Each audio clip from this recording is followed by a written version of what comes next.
Hello, everyone. Um, I hope you're having a beautiful day. If you're somewhere in the US, you could be snowed in. I just got a text from someone who I'd asked how much snow they got, and he said, well, one site said 14 inches and the other site said 29 inches. So maybe there's a measurement error there somewhere. But today, what I want to talk about is feedback that you get from dissertation chairs and committee members, and how it can be confusing.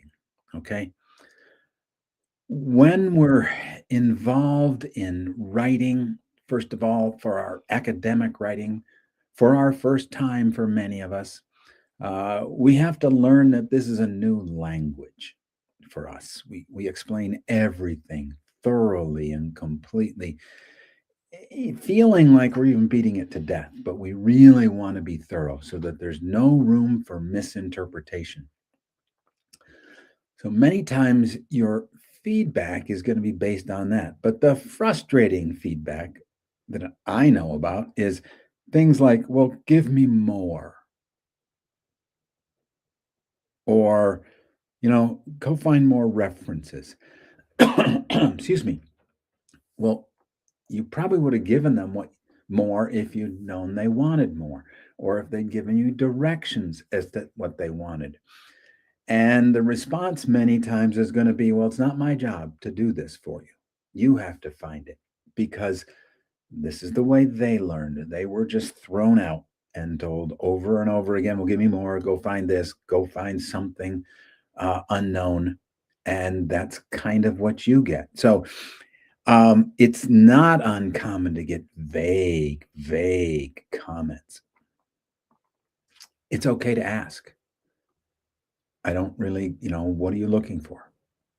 I'd like some help in determining where I'm off the mark, and take the blame yourself where I'm not understanding. Can you help me?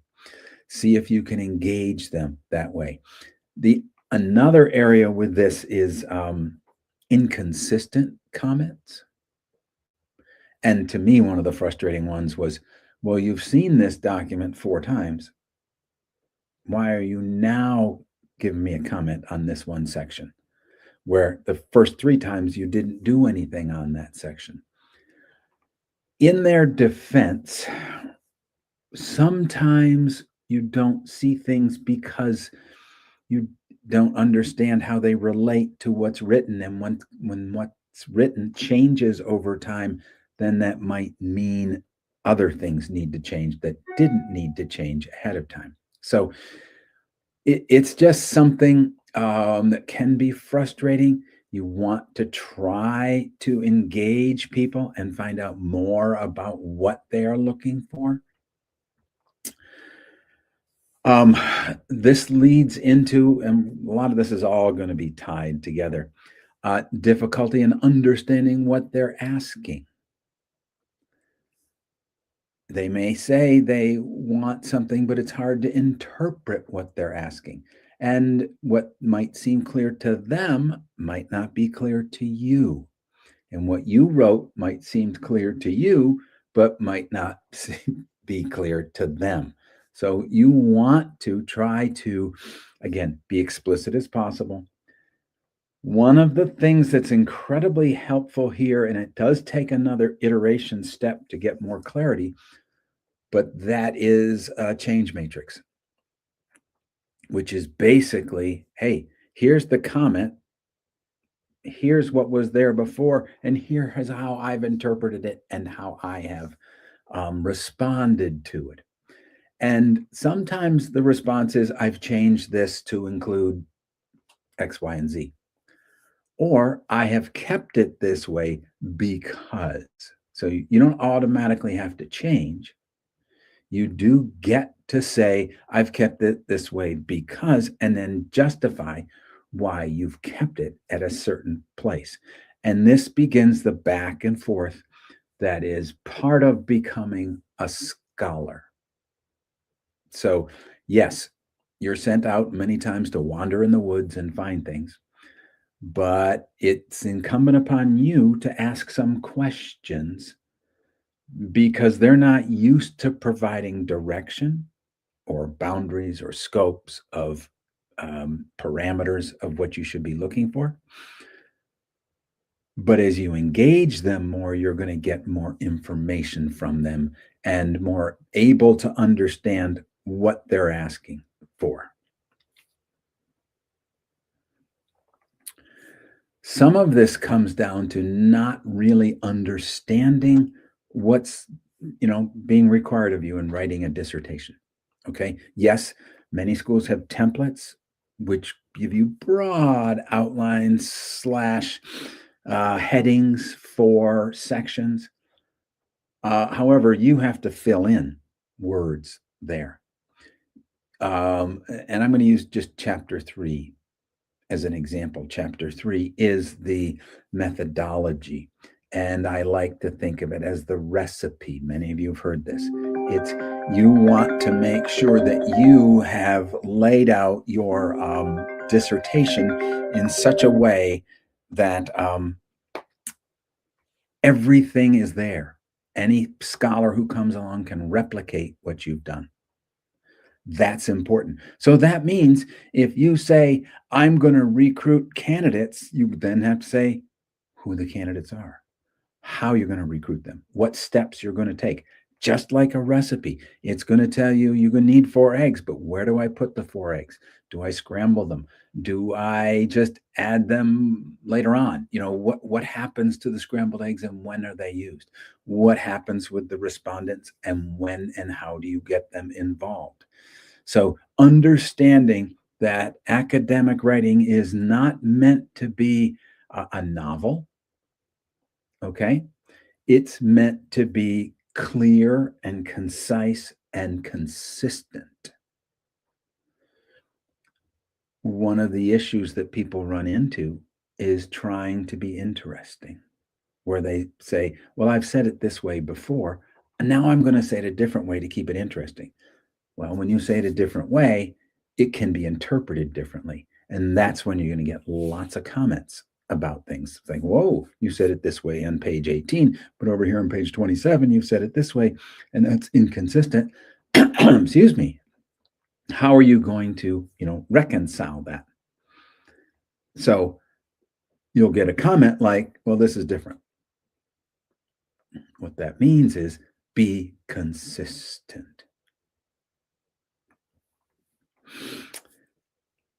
You might be writing clearly, but not academically. Okay. So I've seen this people say, I'm a really good writer. Great. And they may be a really good writer and they may be a published writer. But are they a really good writer in academic styles where you have to be, again, consistent? You have to be clear. You have to be concise. You have to explain every single step. I once was working with someone who said, well, I'm going to send this to an editor before I submit it. And I was on their dissertation committee, and it came back, it wasn't not improved for academic writing. They sent it to a friend who was an editor who edited things like newspaper articles and papers for like Time magazine or something like that, not for academic writing. So you have to be aware that you're writing for an academic audience. And that's the style you want to get. Otherwise, you're going to get feedback like, oh, synthesize, don't report. And what does that mean? Well, a lot of people write chapter 2 and they just report, or they make it like a book report. And they just try to go along chronologically or in some pattern, but they don't understand that it's integrating and synthesizing the material. That's the most important. It's letting your committee know you understand things, you get how things fit together and how they interrelate and how the topic, the field, benefits from all of this, and then where there are gaps. And then moving ahead to chapter 5, where people get in trouble is, and they get feedback saying, well, you need to integrate this. What do they mean? They mean you need to show how your results fit in with the previous research. Do you match? Do your results similar? Are they different? And come up with explanations about that. That's what they're looking for. And much of this gets easier as you have more exposure to academics and the comments that they make. And many times it's needing to share with others, hey, what does this mean? That you get better and better. And you have to have a good relationship with your chair or someone who's helping you. They can help translate things for you. Um, one thing that can be frustrating, and I want to just say, if you do have questions, just go ahead and ask them anytime. And I mentioned this a little bit earlier, but seemingly changing expectations. Um, hey, you approved this, or we were on this research topic, and that was 4 iterations ago. Now I changed it. Now you've got me coming back to this research topic. What's going on? Quite frankly, sometimes it's they're not paying attention. Okay. Um, I would never throw anything away because things can come back. Also, they can be good ideas for future research. And like I also said, if I've read something and it seemed okay, but then the material around it changed, this may need to change now, even though I've approved it before, because the context in which it's written has now changed. So ultimately, I want to say more often than not, um, comments can be cryptic because they're not used to giving you thorough comments. They're used to you, um, doctoral students being told to go wander around and find things, and because that's how they did it, and that's how their major professors did it, and that's how those before them did it. So there is a uh, you know somewhat of a burden put on you to try to figure out what they're saying, but I want to encourage you to communicate with them. Don't just say, translate this for me, saying, I've tried to understand this, and this is my interpretation of it. Am I correct? That shows you've actually worked on it. If you're just asking them to give you, or what many would say, spoon feed you, they're going to be very reluctant, in my experience, to provide a lot of help. But if you show, here's what I have done, and here's my interpretation, meaning I've worked on this based on where I am, this is what I believe is you're looking for. Am I on track? That's going to be much easier to get involvement and engagement from people. And everybody faces this. Everybody goes through this and gets comments like, what do you mean? Or why are you commenting like this now? It becomes part of the process. So it's part of the, I guess, coming of age in becoming a doctor. Does anybody have any questions?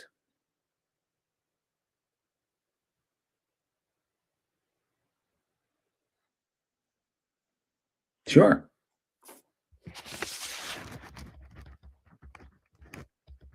I look forward to hearing your questions. Let's go.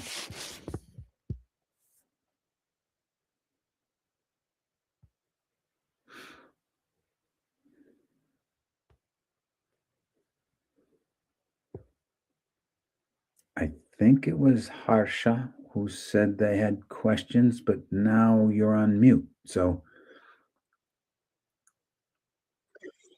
yeah.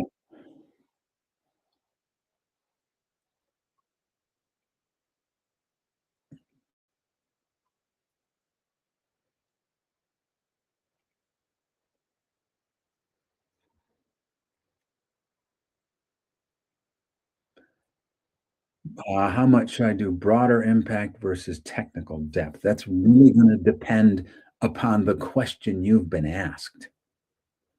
Um, for example, If you're doing literature review, more often than not, you're going for a broader impact. If I'm doing methodological answers, it's maybe more technical than breadth. So it's hard to just say always do broad or always do technical. It's kind of going to depend upon where you are in the process and ultimately the wording of what you've been asked.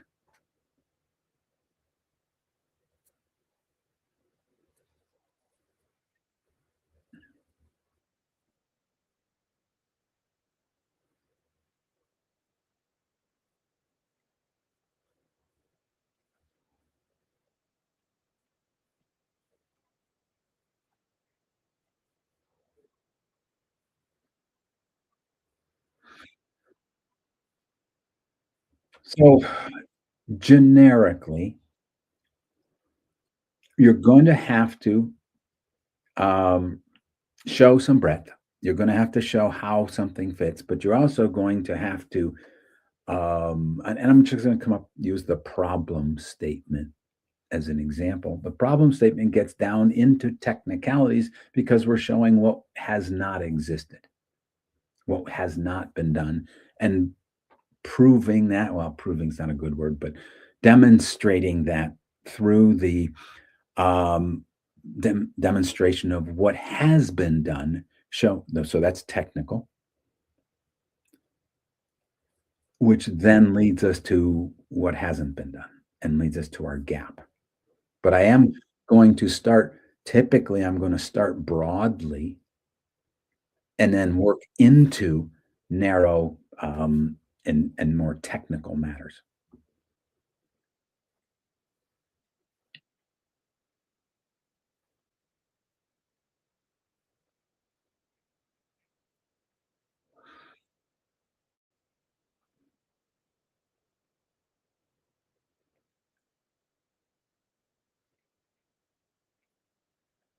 So most schools, most committees are looking for peer reviewed material upon which to base your work. So a peer reviewed article is going to be complete in and of itself. It may talk about this is evolving and there's more things that need to be done, but you're basing it on material that has gone through the peer review process.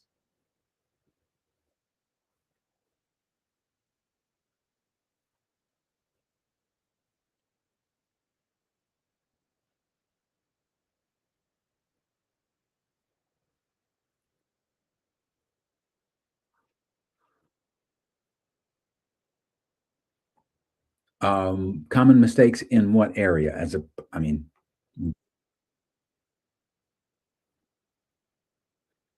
ah, okay. I was once told by someone, if you can't explain your dissertation in one sentence, you don't understand it. Okay. The other way to think of it is, and not a sentence limit, but within a paragraph, if you can't get your aunt or uncle to understand what you're doing, you probably don't have a good grasp on it. So you have to be able to explain it in that way. Now, if your aunt or uncle are nuclear physicists and you're writing in nuclear physics, that's going to be different. But the typical human relative.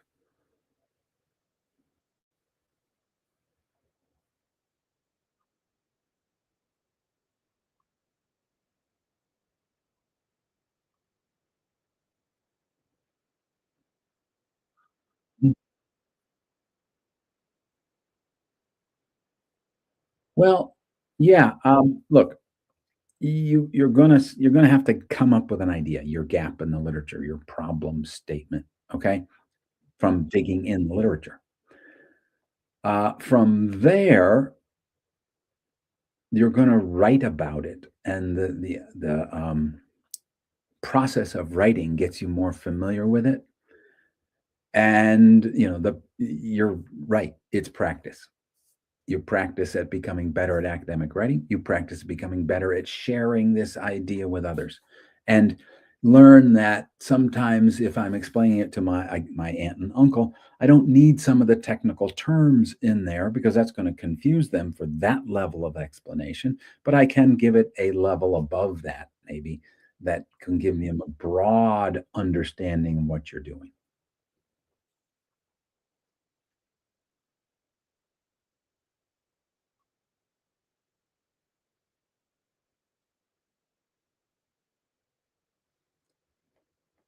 You can't do it until you've been set loose to do your research, okay? And then yeah, concentrate on your subjects, yes.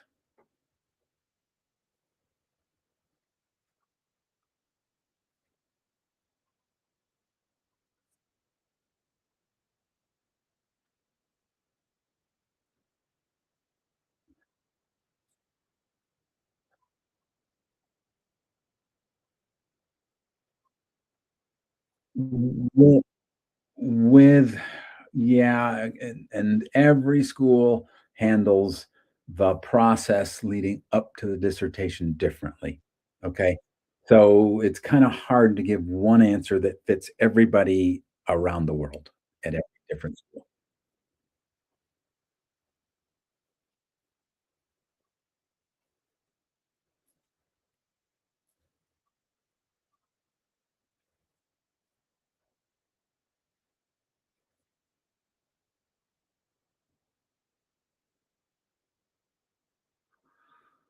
So, a hypothesis has a technical meaning in quantitative research. If you're not doing quantitative research, I would kind of steer away from using the word hypothesis as well as using the word significance, because that can make people think, oh, you're doing a quantitative study. Um, but, your problem statement is what you're saying hasn't been done and pretty much should be done.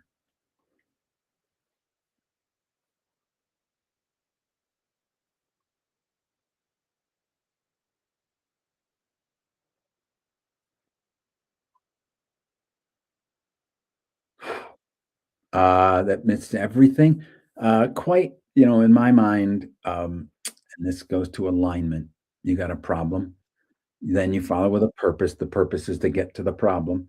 Then you have research questions. The research questions are to come up with data that will then answer your research questions, which then lead you to addressing the problem.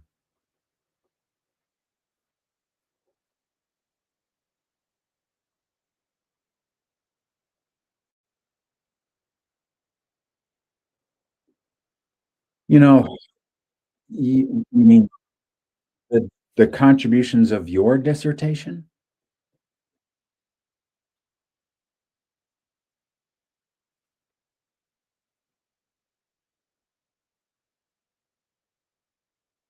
Okay, right. And I understand what you're asking up to, you say, dissertation contribution. Many people have to say what their dissertation it adds to the field. Is that what you're asking?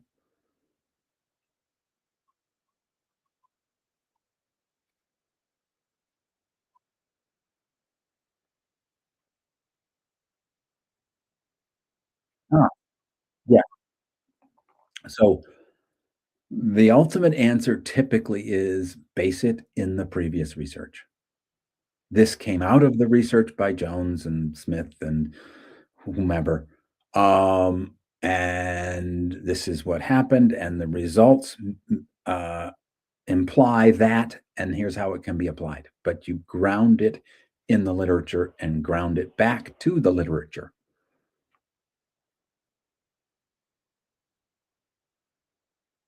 Well, you're going to have limitations in your dissertation, yes, because you should. You should be explaining what limitations there are. Because look, I cannot generalize beyond my study.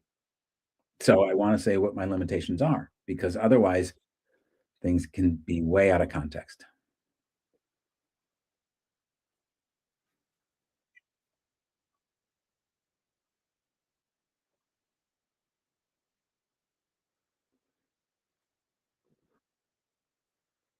So you mean the challenges that you faced in doing your dissertation? That's all great information. It's great information for the field, and it's also great information for the next researcher that comes along saying, "Oh, well, they said there were these limitations. If I can control for those, we'll add to the body of knowledge by doing that."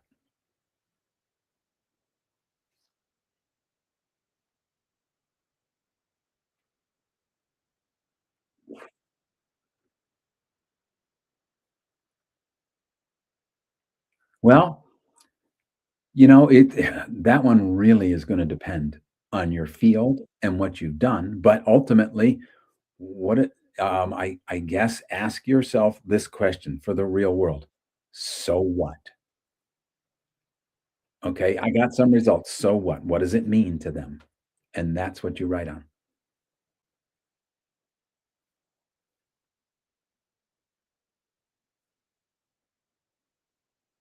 Mhm, right?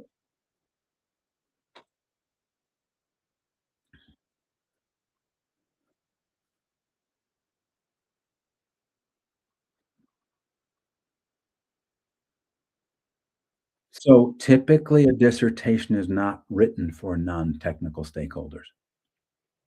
It's written for your committee to show your academic abilities. You can then take it from there once they've approved it and modify for different audiences.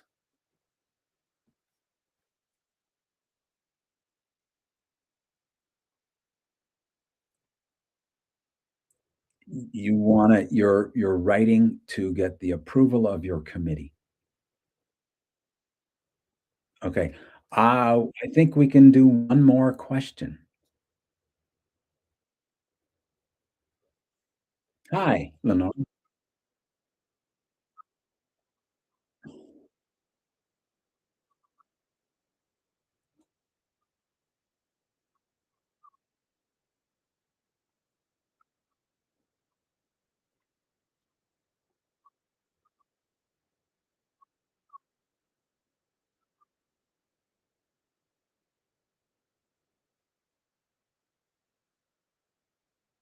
Okay.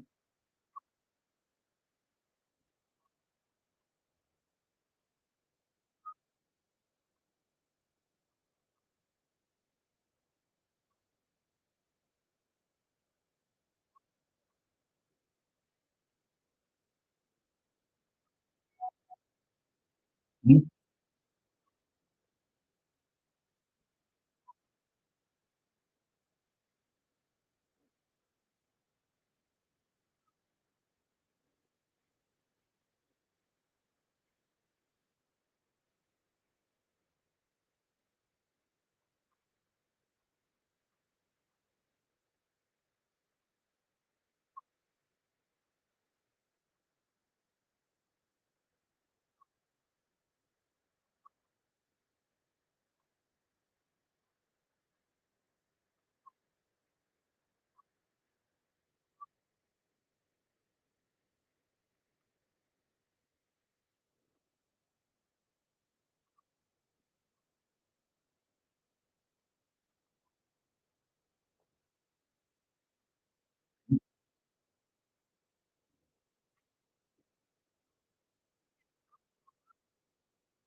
Good, good.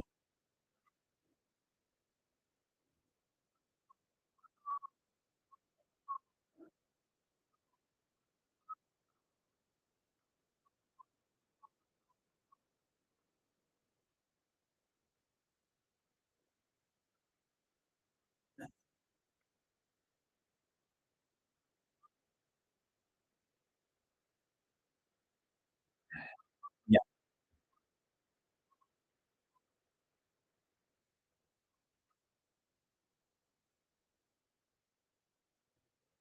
Really good question.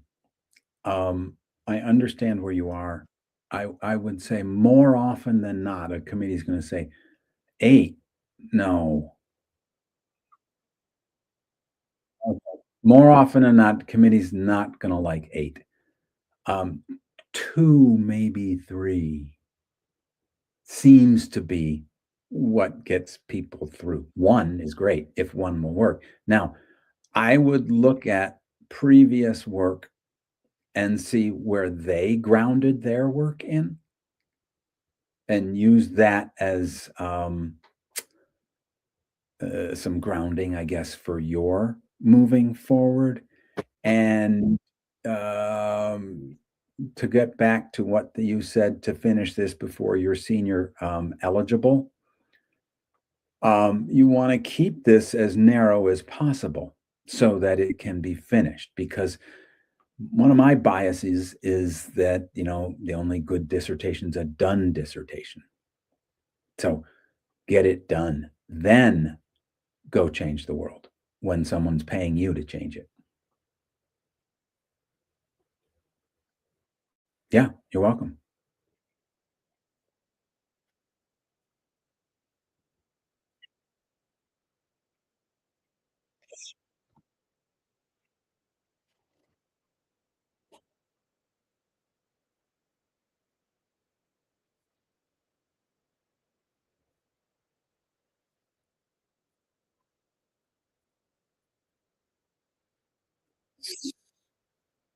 So that's gonna depend upon what your university and your committee will accept. Some schools want, a research dissertation only, some schools want it with a, application section as well, and it depends upon a number of factors. And that one you're gonna have to ask internally. So, look, thanks everybody for being involved and asking a lot of really good questions. You know, we're here. If you need help, reach out and we'll be back tomorrow. Have a great day. Bye bye.